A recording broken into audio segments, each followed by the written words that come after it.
Olá, pessoas! Tudo bem com vocês? Para quem não me conhece, eu sou Luciane Mota. Sejam muito bem-vindos ao meu canal.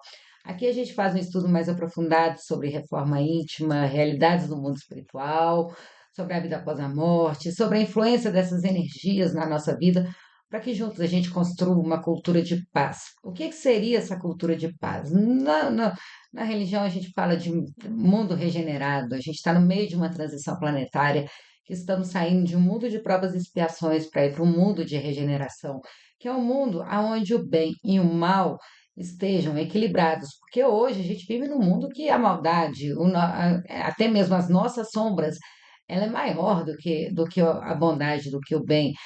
Impera o egoísmo, a raiva, a inveja, o orgulho, a vaidade, sentimentos que a gente tem dentro da gente que nem mesmo a gente admite. Então, assim, e vemos também esses casos absurdos de maldade explícita, mas não porque sejam espíritos ruins, simplesmente porque são espíritos ignorantes. Então, estamos chegando numa época da humanidade que a gente está passando de crianças espirituais para adolescentes espirituais, onde a gente já tem um pouquinho mais de maturidade para fazer boas escolhas, para que a nossa vontade seja mais forte do que os nossos instintos. E aí, a ideia é isso, o mundo de regeneração, né? E a cultura de paz. O que seria a cultura de paz? Dentro da ecologia, porque isso daqui é uma corrente comum, falar que aos poucos a ciência vai começar a ser explicada por os fenômenos espirituais, os milagres, e a ciência e a espiritualidade, não as religiões, elas vão convergir para um caminho comum, porque elas buscam a mesma coisa. Então, em 1972, na década de 60, mas principalmente 72, houve um grande boom, que foi um movimento para lançar a ecologia, uma ciência particularmente nova, que trata, dentro da ecologia a gente tem a educação ambiental, que é uma revolução que eles estão tentando fazer de dentro para fora, para que a gente se torne pessoas mais empoderadas, seres humanos mais conscientes, para que a gente possa fazer escolhas melhores para nós e para o mundo.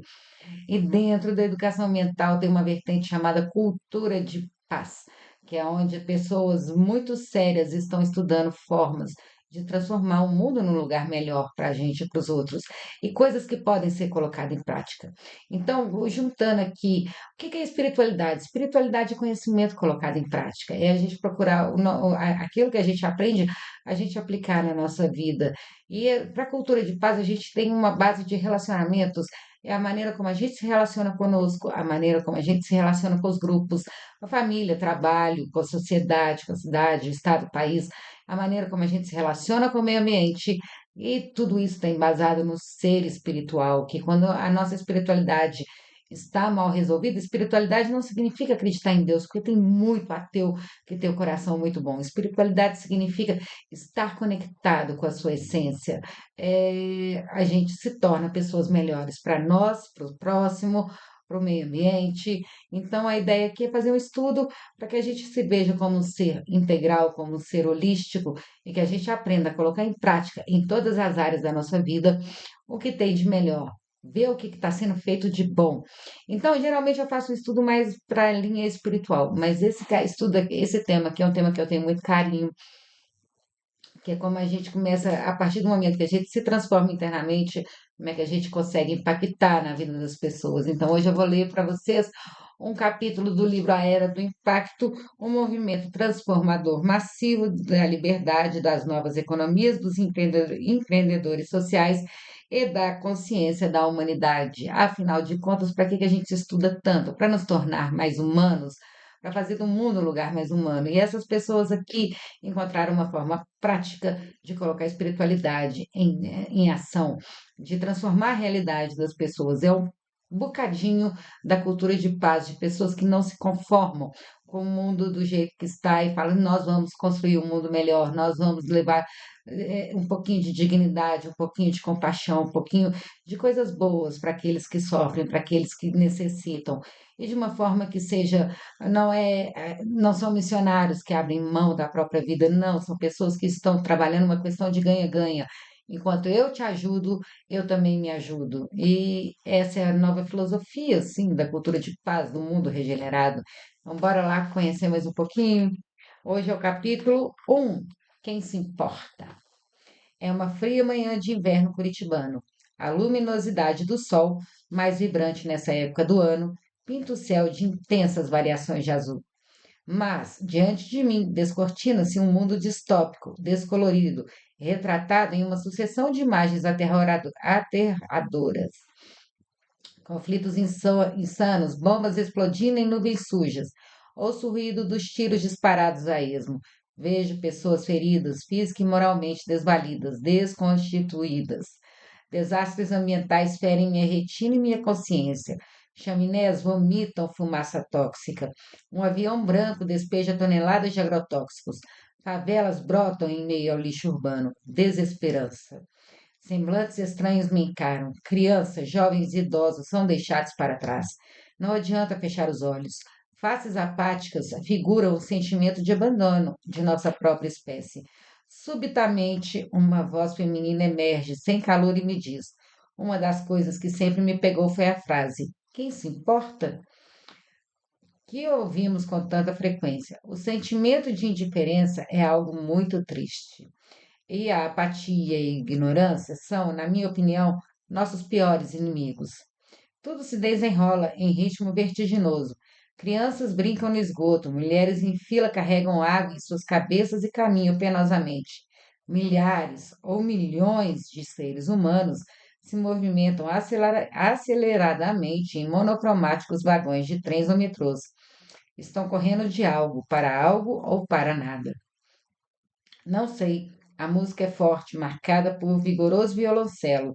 Sinto acelerar meu coração. Surge agora uma vocalização masculina em tom indefinível. A maioria das pessoas passa a vida apenas tentando sobreviver, e o resto delas se perde em distrações, bombardeadas pelas informações desconectadas de sentido. Em seguida, reconheço a figura comovente de Gandhi, com as mãos unidas. Logo vejo a feição vigorosa de Martin Luther King. A cinzenta voz retorna e me pergunta se ainda somos capazes de nos importar. Indaga se é preciso ser algum tipo especial de pessoa para provocar uma grande mudança. Eu não tinha resposta. A mesma voz anuncia: todo mundo pode mudar o mundo. E me conta a história de empreendedores sociais, sonhadores ousados, obstinados e práticos que estão mudando o mundo. Quem se importa é um documentário brasileiro dirigido pela cineasta Mara Mourão. Foi exibido em universidades norte-americanas como Harvard e Columbia. Conquistou prêmios no Brasil e em diversas partes do mundo, dos Estados Unidos à Indonésia, recebendo recomendação até mesmo da Unesco. Antes de assistir a esse filme, eu não reconheci o conceito de empreendedor social, peça-chave do documentário e deste livro. Esse livro foi inspirado no documentário. Assim como a maioria das pessoas, eu pensava equivocadamente que empreendedorismo somente poderia servir para fazer dinheiro. Foram dois geniais empreendedores sociais, Lisiane Silva e Rodrigo Brito, que me apresentaram ao filme e ao conceito. Graças a ele e a sua incrível colaboração, minha esposa Glaucia e eu iniciamos em 2012 o Projeto Legado, um programa de expansão de impacto para empreendedores sociais, de onde nasceu o Instituto Legado de Empreendedorismo Social. Nessa jornada de 7 anos, vi-me diante de um universo novo, um mundo no qual pessoas usam seu propósito de vida, sua capacidade inovadora, sua ousadia e obstinação para mudar o mundo para melhor, para impactar positivamente nosso planeta. Vivenciei o empreendedorismo social, a filantropia empreendedora, os negócios sociais, as finanças sociais, as startups de impacto, novos designs de filantropia e de negócios que estão sistematicamente transformando as estruturas econômicas. Descobri que existem centenas de milhões de pessoas que se importam. Vamos olhar para a solução ao invés de olhar para o problema. Vamos ajudar a construir o mundo que a gente gostaria de viver. Eu vejo empreendedores sociais surgindo em todos os lugares. Eu vejo as pessoas contando histórias de empreendedores, o que basicamente cria um ciclo virtuoso de mais pessoas que estão aprendendo sobre os empreendedores sociais e que, então, começam a tornar-se empreendedores sociais, o que, por sua vez, cria mais deles. E, finalmente, entre ser um cidadão e ser um empreendedor social, provavelmente não haverá diferença. Premal Shah, do Kiva, Estados Unidos, no filme Quem Se Importa.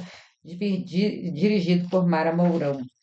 Então é isso. A gente está aqui criando ferramentas para auxiliar o próximo, para ter mais compaixão, para ter mais bondade, para ter caridade. E não está errado.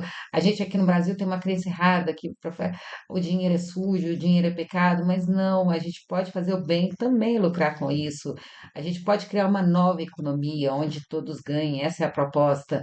Então, é uma abordagem diferente da abordagem espiritualista, mas fala de um ser espiritual que coloca, que vive para o seu propósito e que transforma a realidade. Isso é espiritualidade, é o conhecimento colocado em prática. Então, espero que vocês gostem e é um tema muito, muito caro para mim. Um beijo, grande abraço, fiquem com Deus e até o próximo.